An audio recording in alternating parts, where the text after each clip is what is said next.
Nelson with Cascade Media Group and What's Up Kansas City. And today we have Sheriff Forté on. How you doing this morning, Sheriff? Can you hear me? I'm doing great. How you doing? Oh, all right. We're doing just fine. Yes. Can you hear me? Yeah. What's your take on Good. the ceremonies yesterday, the swearing in of the president? You know, I thought that the ceremonies were great. I like what the president said about coming together and trying to unify a country. We've been as Black people, we've been talking about that forever. We understand where we are in this country, and I think the president, based on what he's saying, he has a better understanding than ever before. And I think it's because some of the things that have happened in the last year or so. I think some people's eyes are open now and they know it's real. We've known for years. My whole life I've known it's real. Ever since I was about 7 years old, I can remember when they had the riots downtown and the tanks on television when I was a young kid. I was about 6 or 7 or so. My grandmother lived around the corner from the store where the downtown. You know, I'm not from Cant. Yeah, they had some tanks it looked like National Guards, things like that, and they had buildings on fire, when I was a young kid like that. So I remember some of the things, and then I moved to a predominantly white neighborhood when I started the 7th grade. So I experienced some things in the 70s that some people might not experience. I was the only Black student in some of my classes. So when you're young like that, people can really tell you what they think about you, what the parents think about you. And then as we grow older and get in the workforce and your income's tied to it, you have to say you like everybody and you don't see color and those kind of things. So again, I think we have a great country. And I'm looking forward to the future of our country. Hey, Sheriff, that's how I feel. I'm a Black nationalist, but when it comes to this country, I own this country just from my perspective more than anybody. And I'll fly that flag in a minute. Absolutely. Because nobody can hijack that. My ancestors built this. That's right. I might not own it, but we know who built it. That's right. That's right. And we should be proud. Should be proud of our heritage and what our contribution has been so far, despite some people trying to minimize it. But again, I think some people get it. I think a lot more in the majority understand kind of what we've gone through, because now they're asking questions that they hadn't been asked. I think more so when you say they get it, I think more so that age group, really even 50 and under get it. And the younger people, they really, when I say younger adults, they understand what the world is coming. The world is definitely not the same as when we grew up, and the dangers that are out here. That's right. From an electronical standpoint, from just how you navigate your life on a day to day. Let's keep it moving on. What's going on here in Kansas City? How do you see race relations? Let's just talk about law enforcement first, and then morph into the general public here in Kansas City. I'll tell you from my personal perspective, being the sheriff of Jackson County and predominantly white males in this occupation, there's been a lot more questions asked since I've been here. There's been, in the last 8 years, there's been 9 Black, in my short 2.5-year tenure here, of the 9 Black males have been hired. I hired 8 of the Black males. And let me throw this out there before people start talking about, every time I say something about it, they start talking about you shouldn't change qualifications or lower qualifications. I haven't lowered qualifications for anybody. It's just everybody gets an opportunity. And the people that I hired, all the people, and I hired more white deputies than I have Black deputies, but everybody is above average. I don't hire average people because, again, we don't need average people in law enforcement. So every single employee that I've hired, and I interview every one of them, every single person I've hired, I don't hire average people. So none of them have been average. But again, I recognize the value of everyone. And again, they have good benefits, halfway decent retirement. So I want everybody to be a part of this, and we'll hire whomever's qualified at a higher level of qualification. Check this out. I've been doing some real thinking on the police per se, and my brother-in-law Ron retired from the force, and my other brother-in-law who's deceased, Leon, was on the police commission, And I was thinking Black people might need to really get smart and like Irish took over the police force back in the early 18. We need to have more young men uh, with the aspiration of being police officers of color. And Absolutely. I think that will change the the environment, because I know since you became chief of police and then sheriff, I know that made a lot of people uncomfortable, but it moved the needle forward and the conversation forward for Black people, Black officers. And I think that what you've done in your personal life in the community has set the pace and the bar for people that's paying attention what you're trying to do. And it's just like me. Every time you talk about your Blackness does not mean that you exclude the majority community. Like you don't care about them. No, we care about everybody, but we're trying to deal with the fire that's in our house. That's right. And I had a problem at the sheriff's office, and I own it, because when I put things out about, we won't tolerate discrimination, racism, sexism, and those kind of things. Just recently, we had a group that put an ad in the paper, one of the local newspapers, saying, well, Forté's calling us racist and those kind of things. I'm not calling anybody anything. I'm just saying what I won't tolerate and what I need to do a better job. And I've given people permission. If I post something or put something out there, I'm not talking about you specifically. And if the shoe fits, wear it. That's how I am on everything. I'm not checking my conversation because of you and your feelings. That's exactly right. And that's what I try to expound to the majority community. I talk white and Black, so I might as well talk white and Black here. This is what I say to the white people. Damn, I got my daughter-in-law is white. I'm like, it's not about, you got good people, you got bad people, you got dumb people, you got smart people. That's right. And that's right. I want to be associated with the smart ones. And that's right. And I think it's okay. It's okay to point out when we have issues. And I think, and oftentimes I don't put names on it. And if I really feel passionate about something, I'll put a name on it, but I'll go to the person first. I don't just throw things out there. And it's been rare when I've done that. But I go to the person first and say, hey, I have some issues with this. And if they want to discuss it, and I made it, I'm the easiest person to talk to. If you disagree with me, that's fine when I say something, but come talk to me so I can help you better understand what I'm trying to say. And then I'm hoping they would do the same for me. If I have a question about what does this mean, or what are you trying to imply, let's talk about it, because none of us have it all figured out. And we have to come together, and we have to have those open and honest conversations, and the conversations are beneficial. Most of the time, hey, Mr. Nelson, what I'm doing, I've asked some political operatives.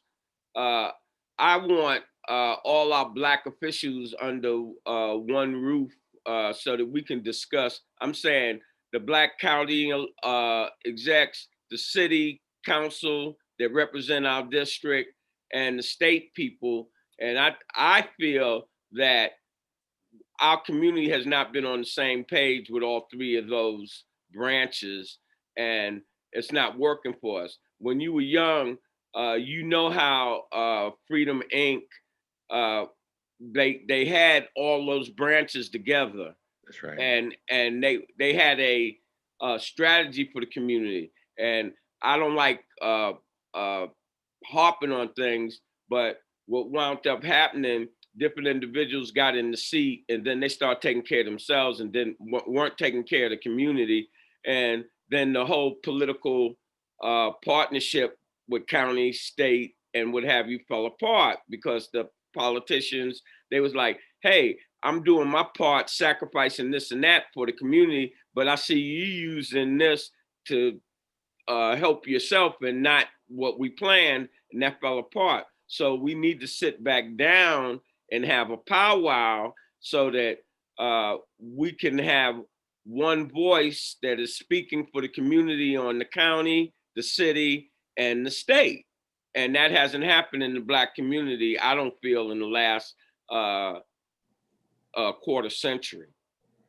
25 years ago, things were going much better in our community because our political apparatus was kind of tight. There was not going to be any meals served downtown at the county, the city, or anywhere else unless the Black community was at the table. And now they serving meals. We out in Independence some damn where.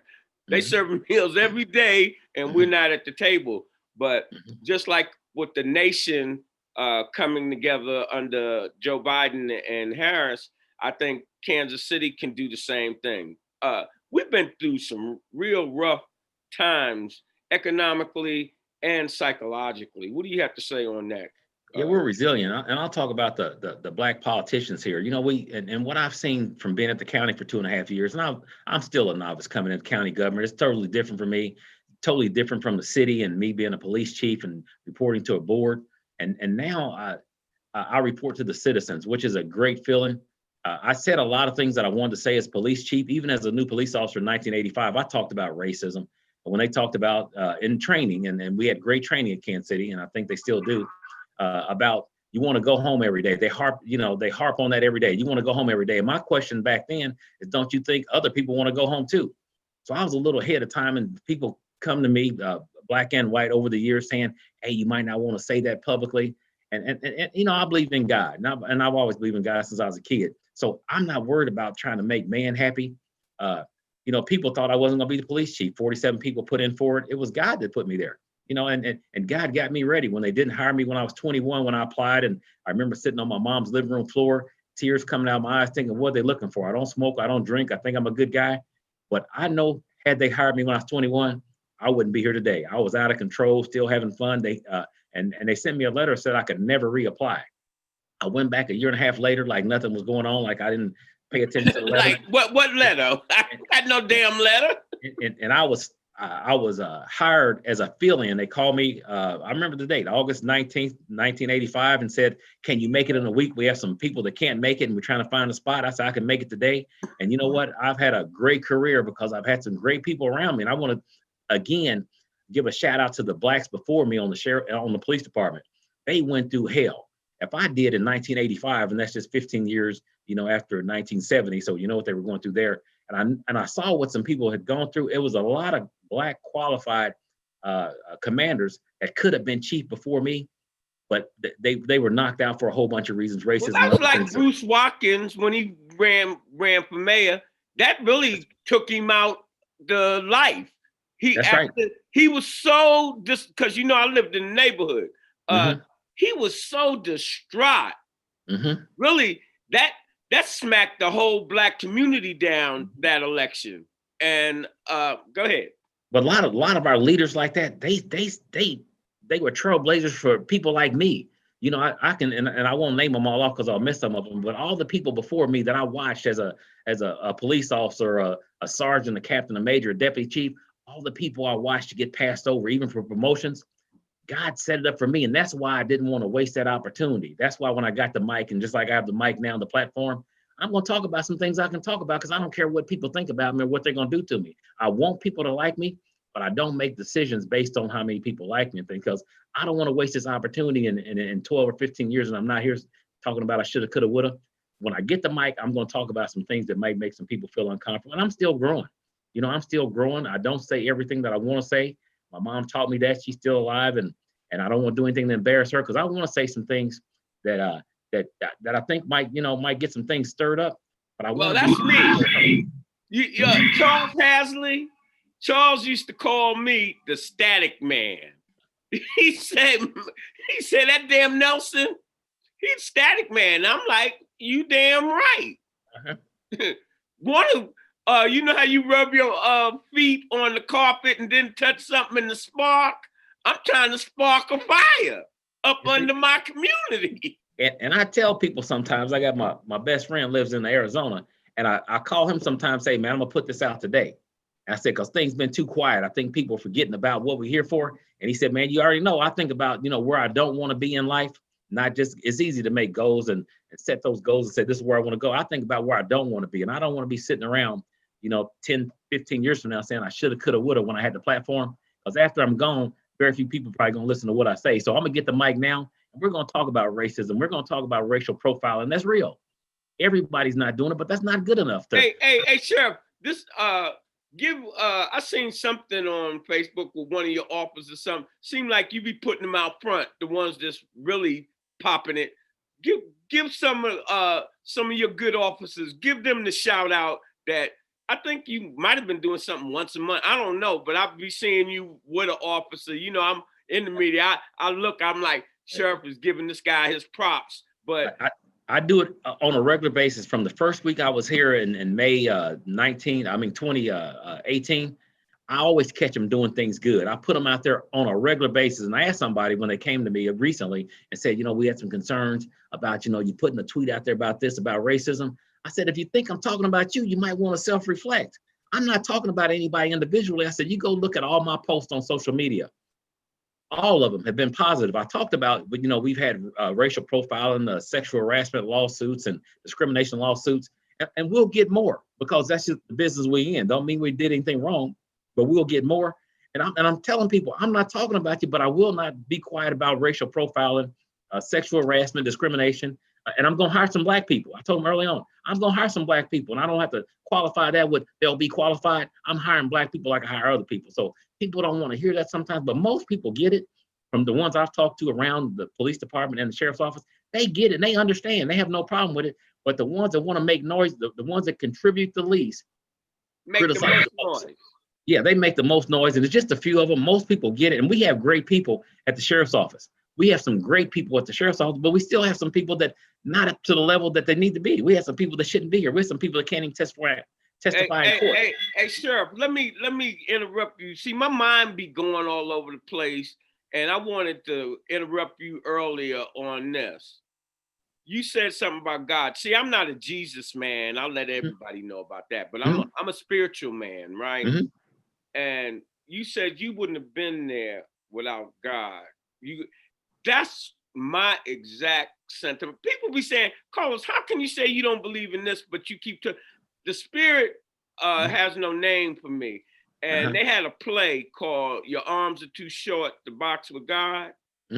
And that's what's got you covered, obviously. I know that's what's got me covered. Because I know I'm not the sharpest knife in the drawer, but I'm not the dullest knife in the drawer. Absolutely. And I could not have built this company if God didn't have his hand on this company. Right. Not on me, possibly, but that's right. Wanted to see it. Every time I say I'm not a believer, God showed me you a believer because I got you doing my damn work. That's right. That's right.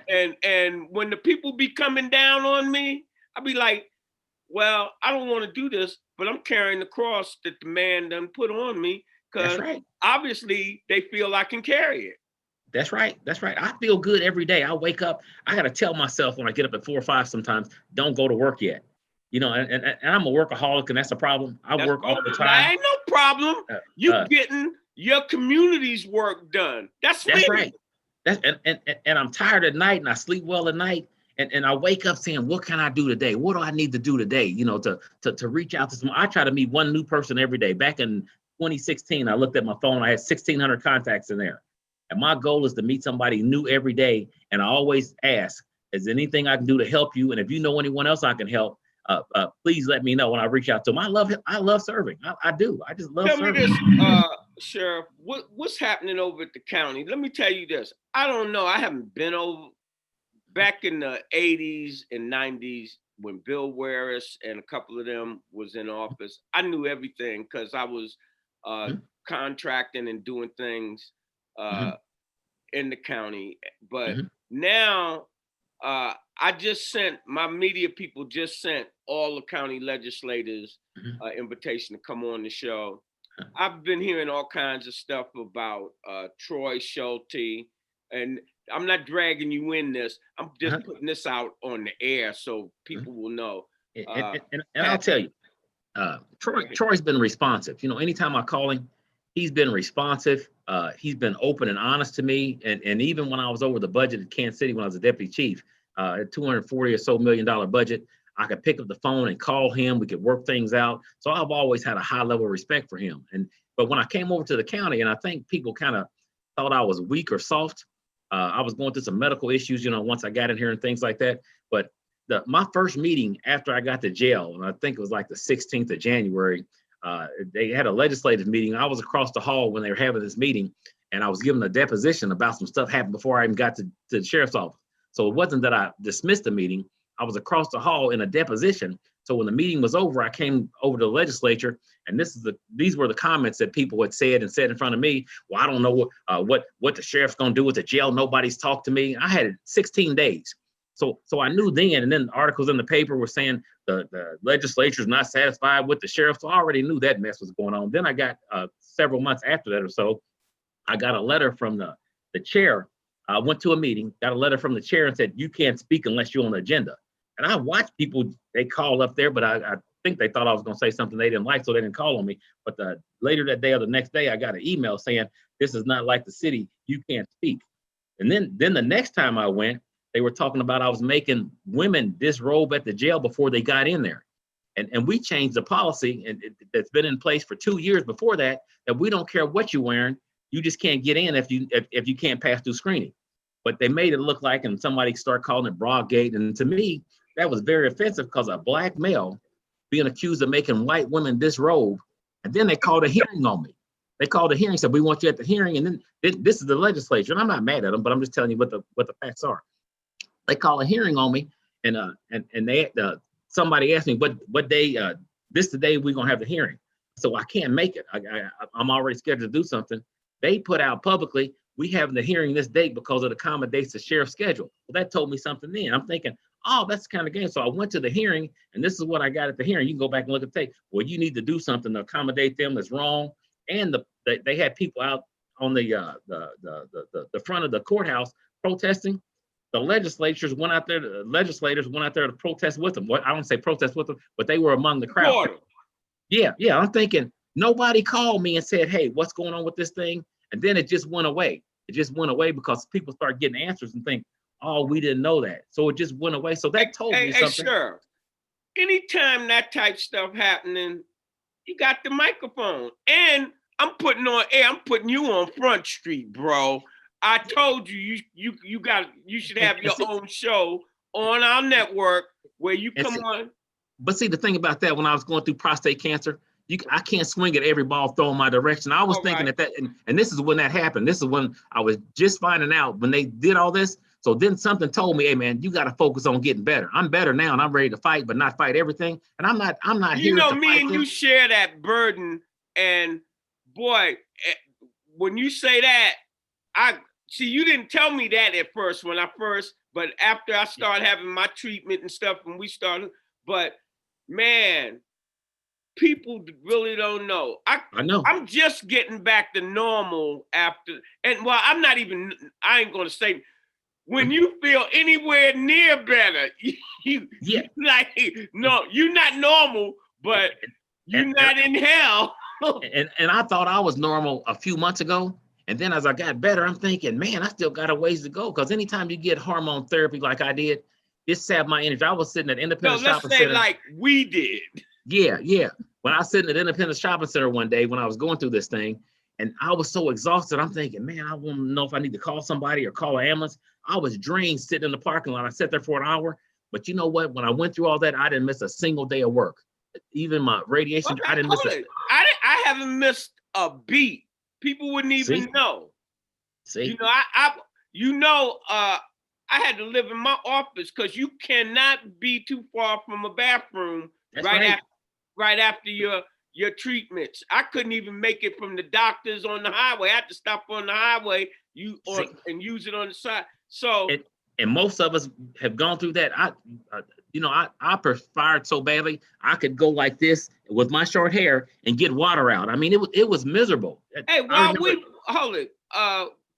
we talking, look, I'm shifting this where you possibly can see that fan. Well, see the fan right there. Yeah. Because I might when I'm doing my interviews go through a hot flash and you can't see it, but I have this here, and I'm bam, cause start sweating like Niagara Falls.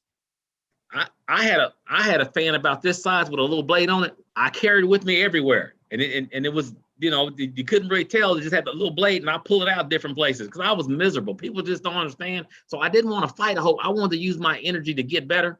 And a week after my last radiation treatment, that's when I told people about it. Nobody at work knew because I was going through some things at work. I don't know how you did that, because I work for myself. If I had to go to a job, because those treatments are like 43 days in a row. That's right. Radiation, and I couldn't have made it. I had to. After that treatment in the morning, it took me all day and all night to get ready for that next treatment. And I struggled, but I look back on it now. Had I been thinking, but my work ethic, I kept saying, man, you can't miss work. You don't want to let anybody know anything. So I would get up, come into work, and work a couple hours, and then leave again, go home, take a shower, put my clothes on, go to radiation at 9:45 every day. And then I go home and take another shower and come back to work. And then I work 10, 12 hours a day, but I wouldn't do it again. And I encourage people, because the people that I was, when you wait in the kind of like assembly line going to radiation, the people that were around me, they didn't work. But I kept working because I'm saying I'm new at this and I got some things. You encouraged me. I'm saying, as soon as you found out that I had prostate issues, you was like texting me. I was like, damn, I haven't had no people that cared about what the hell was going on. Like Sheriff don't even know me, and he's texting me, telling me twice, 3 times a week, Nelson, it's gonna get better. It's gonna get better. That's right. That's really what we got to do. Me.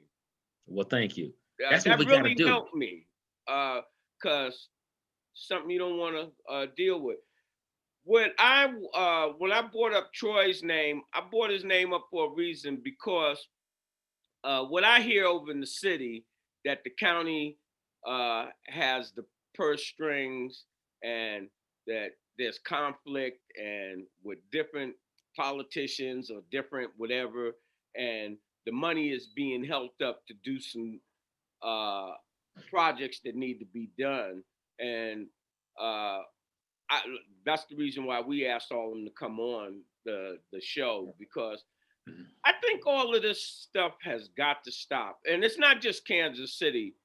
How can these people be sitting in these offices representing communities around the USA and not look at that flag and understand what that flag really means, if you consider yourself a real citizen, what this country's supposed to be about, and if you're a real patriot.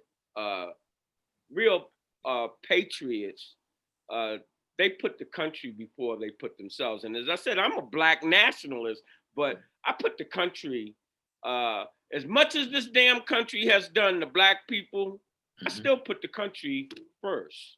That's good. That's good. We have some politicians, and we're not going to always get along. And I just want to say something positive about the new chair of the legislature. In 2 different newspapers, one in Grandview I heard, and then I read the one in the Lee Summit paper, where he said he wanted to build a relationship with the county executive and me. He said that actually the sheriff in there. So when I read it in the paper, I reached out to him because he supported my former. What's his name? I don't know him. Dan Tarwater. All right. So he reached out. He actually put it in the paper. They got little quotes in the paper about him building a relationship with me and the county executive. He actually supported the first candidate that I ran against, and then he supported the former sheriff. But in my way of looking at this, and people said, hey, man, don't trust him. I don't know if it'll be a trust deal, but I have to work with people in order to get what we need at the sheriff's office. So I forgive him for all that, because, if you have a friend, they want you to support them, you support them. So I'm not mad at anyone that went against me, because now we have to move past that and continue to build our community. So I'm not angry at anyone. I'm gonna be cautious. Don't get me wrong. I'm not gonna lie. I'm gonna be cautious of some people that did some things against me and tried to stab me and made comments publicly about me. But I still want to sit at the table. We don't even have to eat. Still want to sit at the table and say, hey, how do we move this thing forward? I don't care about what happened yesterday. But move forward. That's where I'm at. I used to live in the past. I'll proceed with caution and feed people with a long handled spoon. But I'm not opposed to sitting down and saying, hey, how do we work this thing? Because I've said some things about people too. But when I say stuff about people, I call them and say, hey, man, that's what I'm gonna say about you. So can you talk to I me? ain't calling them. I say it, and I say if the shoe fit, wear it. And if you don't really like it, come see me. And you can come see me any kind of way. Cause let me tell you this, Sheriff, I'm really a gangster posing as a businessman. Uh-huh. And Uh-huh. you know, that's why I'm not afraid to speak out. Cause I'm like, hey, come get it, baby. I'm from New York. I'm 125th Street. I'm from the hood for real. And I'm not afraid to speak out. I'm not, but No, I you're just right. Let me say this. I tell all my black professionals, we know where you at. You already done stated. I state it all the time. You speak out, you wind up losing your job. You put your kids, your wife, and your loved ones, if you a breadwinner, because of your ego, you know how things are. You speak out and lose your job. but And see, now, I was in a different position, you know. well, that's you. I'm talking about black men in that's right. general on the job. You know, Let's hold it. You know that your officers, all of them ain't right. You know that. I know right. that. That's all right. right. Let somebody be speaking out in the hierarchy, and then lower management hear some stuff that they don't like, and then they start targeting that person. But what I did early on, and I recognize that, I've always had something on the side. You know, when I was 16, I started exterminating houses. I got my first tank from Kmart.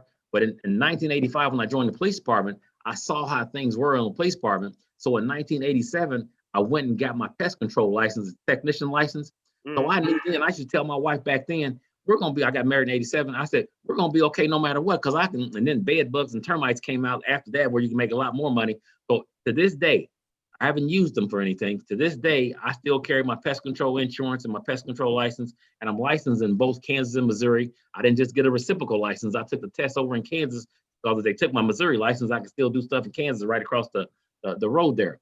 And I'm a licensed private investigator. I bought and sold cars my entire adult life since I was 16. So I've always had a source, so I didn't have to worry about somebody liking me or disliking me. I'm the first one that came to the police department with the beard. I was a captain, still on probation, and it was Thanksgiving weekend. And I asked my wife, is everything paid current?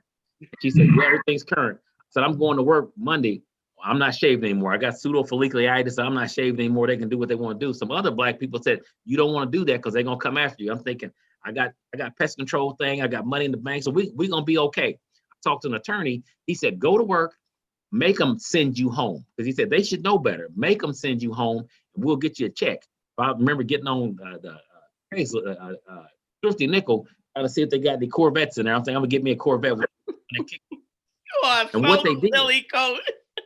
And what they did, I was in the field as a new captain. They just said, after they talked to the attorney at the police department, they said, you can't wear your uniform until you actually go to the doctor. So I was out in business attire in the field, a patrol assignment. And then 2 weeks later, I was able to get into it. And then after that, the floodgates opened. Everybody started going to do it. I actually went to work without a waiver. I'm saying, I can't tear my face up. I got blood spots. And again, I don't mind trying different things, but I always think about where I don't want to be, because if they suspended me without pay, we still gonna be okay. And then when the termites and bed bugs came out and I got all my equipment for that, I took a cut and pay to become chief, but I couldn't. I already know, because somebody I was out of town, and the old lady let somebody, one of her relatives that was down, come, and they bought bed bugs. And man, y'all exterminators, y'all should be called extortionists. My prices were fair. I was fair, and I did a lot of free work. Because and even now I just don't do it because I'm the sheriff. And then when I was chief, I didn't do it because you go to somebody's house, they recognize you.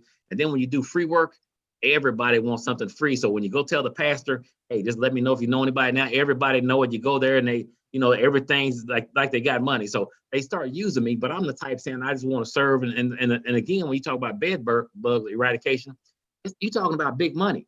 And everybody in some parts of town don't have that money. So I've done free stuff.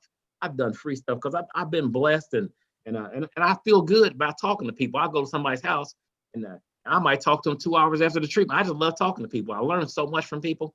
and especially people that don't appear to be like me, where you can sit and you can have honest conversation.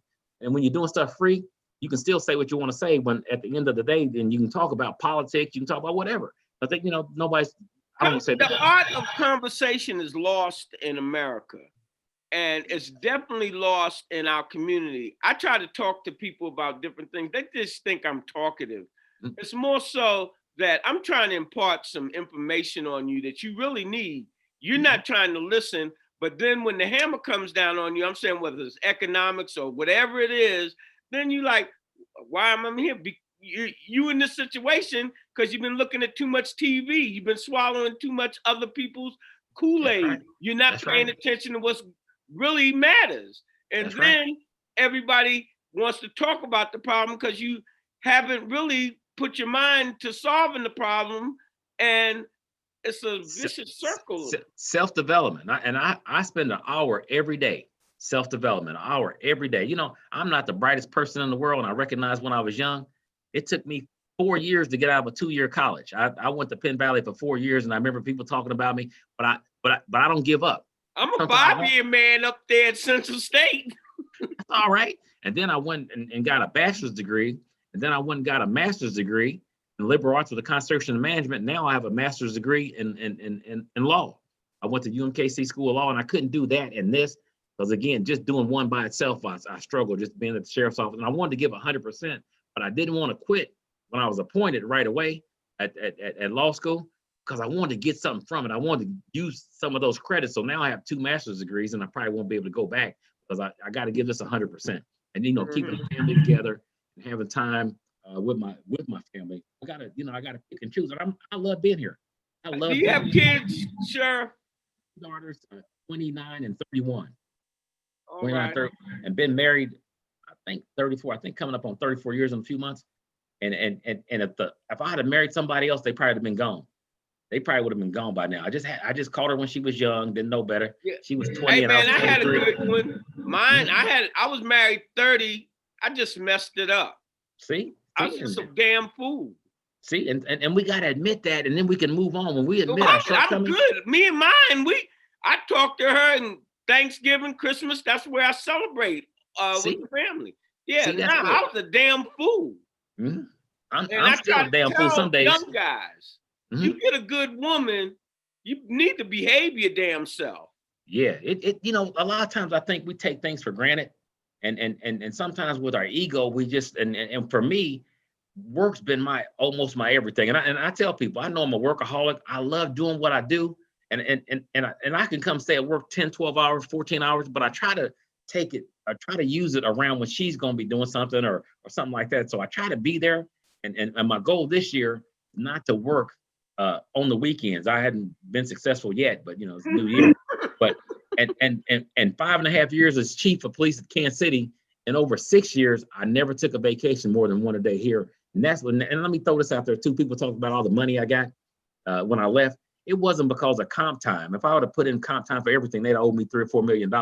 I just did a lot of stuff, and if I self-initiated, I didn't put in for any extra time. It's because my vacation time and my sick time, that's where my money came from. And people didn't talk about that. People say, oh, he got this money. But if I was a drug dealer, nobody would have said anything if I'd have made $10 million and then I'm in jail and they paying my room and board for the next 50 years. And they often say, well, he could have used those skills to do something else. I did. I could have been a drug dealer. I would have been good till I got caught.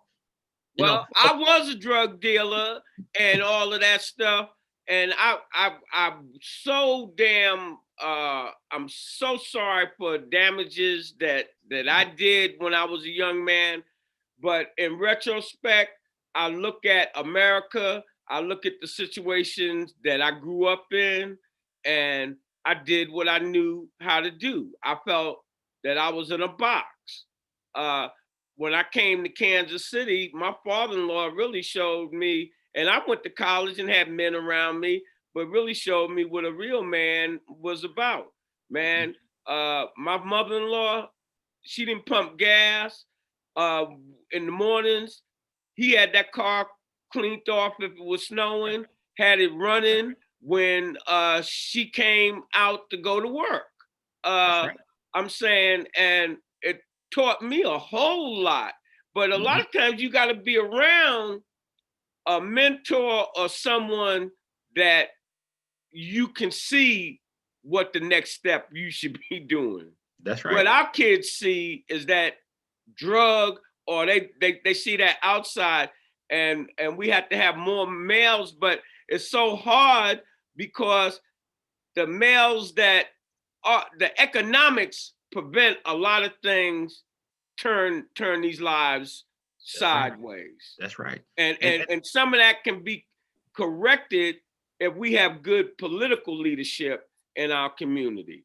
But then when you put your face out there as a political leader and people try to chop your head off, other people look back, and I use example coming through the ranks as the police department. I try to tell people, hey man, if you're not satisfied about what's going on and you don't like what your sergeant's doing, become a sergeant. I was hungry because I'm thinking I gotta get in a position where I can make a difference. And then this is what I got oftentimes from people. Why would I want to be in your position? Look at what they're doing to you. I said, but that's okay. When you get there, you can handle it. And they're getting you ready for the next step. I never sit around and said, I don't believe that. Are they doing this to me? Poor me. I'm thinking, you get me ready for something. And the police department got me ready for the sheriff's office, a little political stuff going on. People put stuff on social media. I was offended when they went to the Lee Summit paper and then give it to the Kansas City Star. I'm thinking, if you're going to put some stuff out there, put me on the front page of the Kansas City Star. I'm going to keep doing what I'm doing. Your little articles in the paper are not going to stop me from doing what I'm doing, because I'm not doing it trying to be mean-spirited. I'm doing it. I'm saying what I'm saying. And I'm not putting anybody's names in. I'm just saying we won't tolerate this racism. I think this article that I put out there, tweet, we have people that in law enforcement that shouldn't be in law enforcement because of collective bargaining agreements in some part, racist leaders. I forgot the third thing, but some people got offended. I'm like, I can't believe you it's the truth. I'm not saying this particular group or anything like that. I'm just saying we have issues. If the shoe fit, wear it.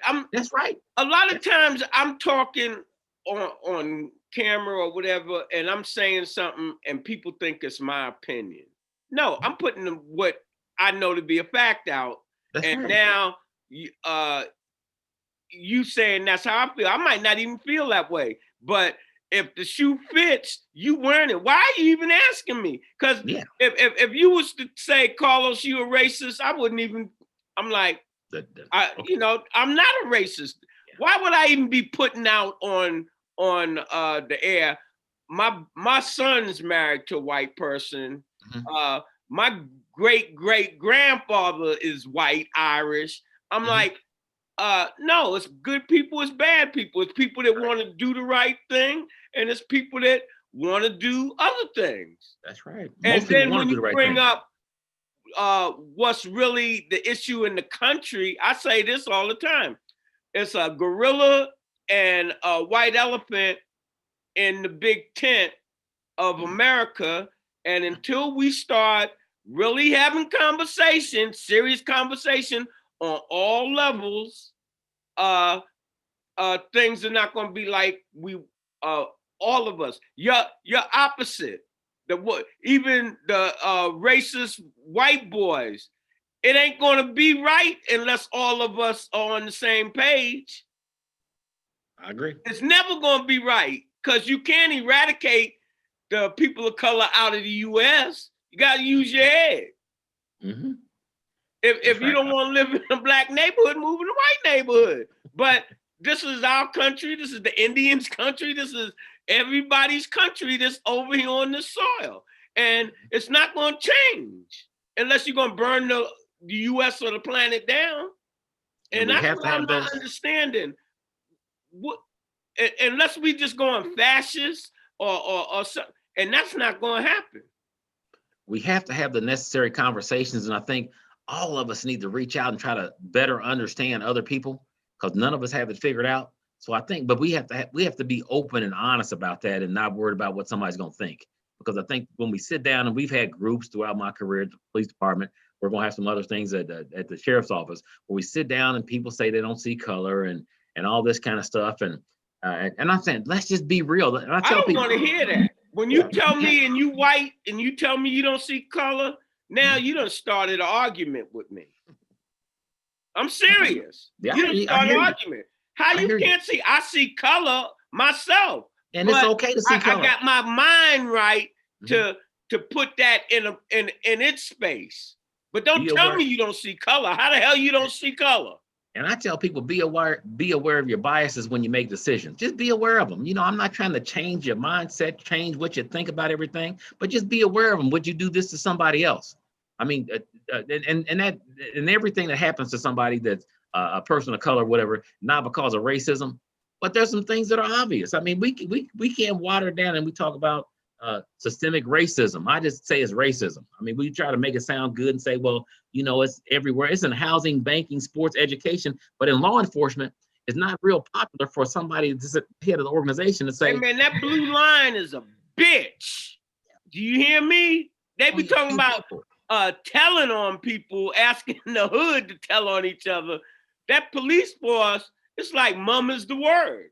Niggas need to look at Serpico.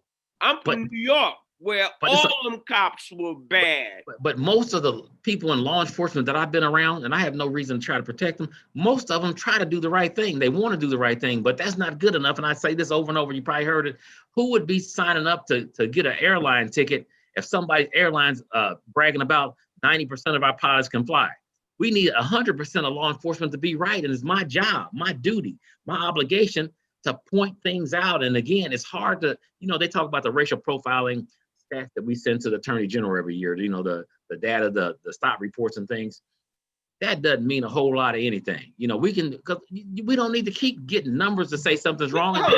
Right. We already know what's going on. On closing, we're going to wind this up, Sheriff. On closing, what's your parting words? I just want everybody to try to reach out and understand somebody that appears to be different from you. When you hear this, just say, you know, who appears to be different from me, and then look at your grandparents or your great grandparents or even your parents. What did they teach you? And do you still believe that? What they teach you? And do you still believe that? I've had some honest conversations with some people, and they told me what their grandfather thought about people. And these are Black people and white people saying, this is my grandfather told me, don't trust nobody like this. Don't do this. They gonna steal from you. They gonna trick you. Challenge your assumptions. I say CYA. Challenge your assumptions when you talk to people and go back and just look deep inside you and find out why do I think like I think? Yeah, well, hold it. You got to have that conversation. You know, last week I did an interview with Fred McManus. I think that's his name. He council guy. McManus. Yeah. All right. And so, man, I thought that guy was the Klan at first. I didn't know the man from nothing, but he wasn't. They weren't getting back with me on the interviews. I had been sending them, and I'm like, "Hey, man, you got something to hide." That's what I was thinking. All right, not knowing, and I'm saying this is to your point. You'll be believing all kinds of crap that you be way off base because you ain't even talked to the people. That's right. That's right. So when McManus came on, oh no, I was talking to Ken Backus. And I said, this damn McManus and that, now I know her name, Boo. I was pronouncing her name Burrow. I said, they must be some racist dogs. And Ken said, Carlos, McManus went to school with my son. I've known him since he was in grade school. And I'm like, I'm all on the wrong track because the man ain't got back with me. He's a good man. Yeah, hold it. Yeah. So he finally comes on last week and we get to really whooping it up. And I'm like, shows you thinking one thing and then you acting on it, stupid. Yeah. And you all wrong. All the way. Not even, hold it. You ain't even got 1% out of 100% right and you moving. And that's how we, as a community and society, without these long conversations, people be like, why do you be having them long conversations in your interviews? Because your ass need to look and find out what the person is saying on a bunch of levels so that when they attack them in the paper, you can say, I heard him say the opposite. I ain't believing what the paper say. That's right. That's right. I heard it out of his mouth, not secondhand information, edited information. And that's why I do these long interviews, people. Well, thank you. Thank you. You know, so with that being said, still offering, Sheriff, for you to come and talk about what's going on. What would really be nice if we could start doing individual deputies that they could start coming on saying what's going on in their life, what's going on and where they're patrolling or what have you. I think that would be really helpful. We can do that. And I want to throw this out there real quick. We had a deputy, Jackson County Deputy Sheriff's Association. When I put out a duty to intervene policy, the leadership of that group put something out publicly and said they supported that duty to intervene. And that's a huge step for the sheriff's office. So I just want to say, well, who is that? If you can get me that information, I'd like to have him on the show. Okay. Because, you know what? Now that I'm talking to you, I'm going to depend on you to bridge the gap between law enforcement and our community. I can do that. And ways. I will send you his name. I will contact him when we get off the phone. And his name is Douglas Broadgate. He didn't like me when I first got here. At least he acts like he liked me now. We build a relationship. But again, that was huge for that group to come out and say they support a duty to intervene policy. That's huge for a group to come out and do that in law enforcement. Explain what that is to the community before we get off there. That policy, in simple terms, is they have an obligation and a lawful duty to intervene if someone's doing anything inappropriate, whether it's verbal abuse to someone or physical abuse. They can actually physically step in and pull somebody off, and they'll initiate the investigation process by writing it up and sending it through the chain of command all the way up to and including me.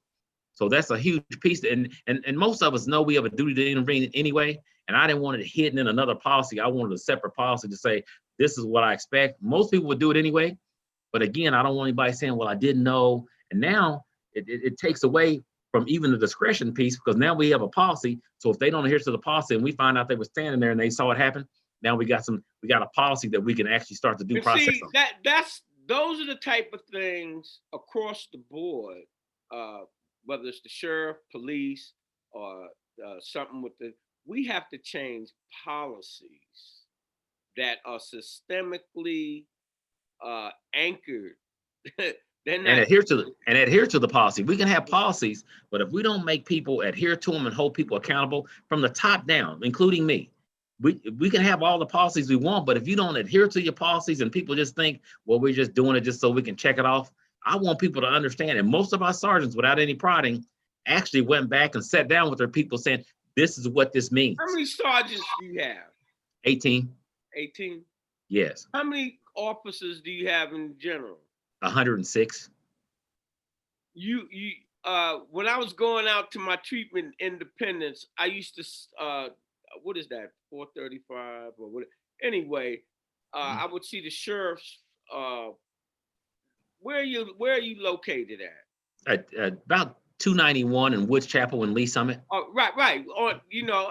I'm coming from 63rd, taking 71 all the way around, and I would look over there and see the sheriff. I was like, the sheriff's department is way out. I thought y'all were down in Jackson County. We have an office down there, but I stay out here most of the time because the area that we patrol and primarily responsible for is Eastern Jackson County. So we have an office there. I have an office downtown, but this is the one I stay at. Well, I'm saying always thought the sheriff's department. That's what I'm saying. And probably a lot of people think that unless they know. Mm-hmm. So do we have an agreement that you're going to try to come on at least once a month or have somebody? Absolutely. All right. Absolutely. I feel much better now. I feel like I have a pulse on what's going on at the sheriff's office. I had to focus on that and with the radiation treatments, but I'm getting stronger every day, and I know you are too. So, and let's keep sharing that word too about the prostate cancer. And that's what I was getting ready to ask you. What parting words would you say to young Black men and women that are 19 about joining law enforcement, people of color? It's a great career, and you have to have that spirit of servant. You want to be a servant, and again, not just coming to get a paycheck, not just coming to be seen, but you have a burning desire in your heart to say, I want to make a difference. Not just come and get a paycheck, but you want to make a difference because you can make a difference. And again, if I can do it, anybody can do it. A little bit to me that just the average guy. And But if you have that burning desire, nobody can stop you. So again, talk to some police officers of all kinds, all different agencies, and find out what it's about. Do some ride-alongs. Come out to the sheriff's office, do a ride-along, and get to know some people. Again, it's a great occupation. Nobody's doing it for the money, but the money will come. And whatever you do in life, the money will come. Don't chase money, because the money will come in whatever you do if that's where you're supposed to be. So if you want to be in law enforcement, reach out to the sheriff's office. Is it okay if I give my cell number on this? Yeah, hey, that's one thing I always brag about. I own this. You do what you want to do. Okay, I'll give you my cell number. So if you have some, don't call me if you're getting stopped and getting a ticket. But if you're interested in law enforcement, my personal cell number is 816-492-1076, and I'll talk to you.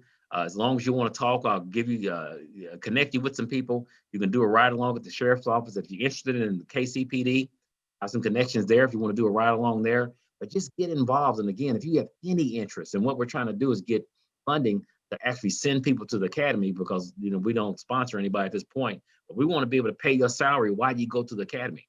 So if you actually serious about that and we get the funding, guess what? We'll send you to the academy. You'll have a job when you get out. We one of small agencies a lot of times don't do that because of funding, but that's one thing that I want to do, and that's for anybody out there if you're interested. And I don't care about your age. We don't care about your age. If you're interested and you want to serve, we want you. We want to talk to you. So 816-492-1076. And again, don't call me if you're getting stopped or something like that and say, hey, I'm going to talk to the sheriff. Don't call me for that. But if you're interested in a career in law enforcement, I'm here to help you anytime. All right. With that being said, as we close, when you invest in your community, you're really just investing in yourself.